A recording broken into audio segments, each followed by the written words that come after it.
लोकतंत्र में आपका रहनुमा कैसा हो, उसकी सोच कैसी हो, उसका काम कैसा हो, उसका विचार कैसा हो, इसके लिए आपको वोट का संविधान में अधिकार दिया। कोई राजा तो आप रानी के पेट से तो आ नहीं रहा है।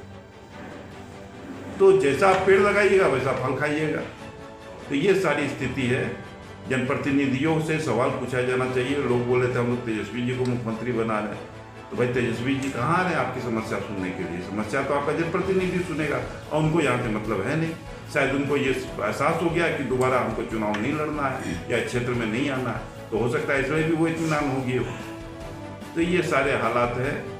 इन सब पे जो है मैंने इसीलिए जानकारी लोगों को दी कि जो है लोग जाने चीज़ों को, नहीं तो कल को फिर कोई आएगा कह देगा ये सब हम ही करवा दिए, तो ये नहीं चलेगा।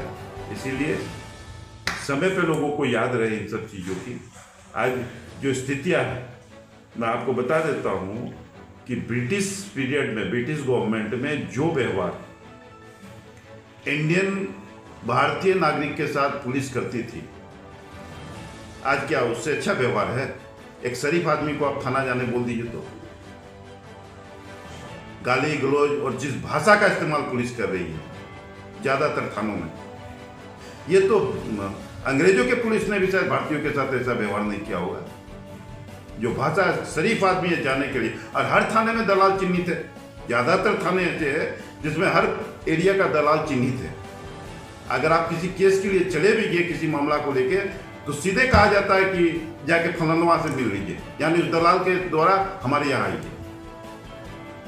हालांकि हमारे जिला पुलिस अधीक्षक महोदय बहुत ईमानदार है। इनके आने के बाद मवेशी तस्करी पे रोक लगी है, ओवरलोडिंग पे रोक लगी है, और जो माइनिंग माफियाओं पे काफ़ी शिकंजा कसा गया है इनके आने के बाद। जो हमारे नए डीएम एसपी साहब के आने के बाद ये काफ़ी चीज़ों में बहुत बड़ी सुधार आई है। राष्ट्रीय सामाजिक तत्वों पे भी काफ़ी जोर से लगाम लगाया गया है। लेकिन निचले स्तर पे मैं खास करके पुलिस अधीक्षक महोदय और ठाकुर मतलब सारे पुलिस के बड़े पदाधिकारी से जो जिला में है, सबसे मैं आग्रह करूंगा कि थाना की जो स्थिति है, जो दलाल कल्चर जो बहुत ज़्यादा, ये जो पिछले 2-3 साल में दलाल कल्चर जो इतना पैदा हो गया थाना में, इसको लगाम लगाए और पुलिस को ये हिदायत दे कि कम से कम लोगों के साथ व्यवहार कैसे किया जाए। मुझे लगता है इसकी ट्रेनिंग देने की दरकार है। अंचल की स्थिति तो क्या करना है, अंचल का तो जो हाल है, मैं सोचता हूं आज के दिन में जितना बड़ा भ्रष्टाचार अंचल में होता है, शायद जो 25 साल आईएएस आईपीएस करके भी नहीं कमा पाता है, वो अकेले एक वीडियो, एक सीओ अपनी एक पोस्टिंग में कमाता है। पिछले दिनों जो भगत जी यहाँ पे जो सीओ थे, उनके कामों को देखिएगा।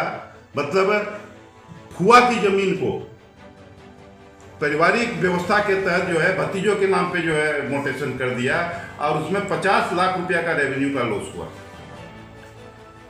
ऐसी एक घटना नहीं 10 घटना है। और खास करके जो इनका ट्रांसफर हुआ था सीओ लोगों का, और फिर जो 6 महीना स्टे कर दिया गया, उस 6 महीना के दौरान जितना भी आपको जो है 48D हुआ, जितना भी पारिवारिक व्यवस्था के तहत जो आपको जो है मोटेशन हुआ, उसकी जांच करा ले सरकार।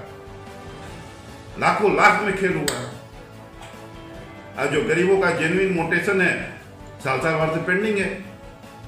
31 मार्च को जब इन लोग को डोंगल को क्लियर कर देता है, सब में ऑब्जेक्शन लगा के वापस डाउन कर देता है और अपना डोंगल को क्लियर कर देता है। और फिर वो गरीब आदमी जो किसी तरह से खेत गोरू बकरी बेच के कोई तरह से ला के यहाँ पे 5,000 2,000 3,000 1,000 दे के किसी को पकड़ के जो ऑनलाइन किया, फिर वो फिर अगले साल फिर आके ऑनलाइन करने के लिए भी बस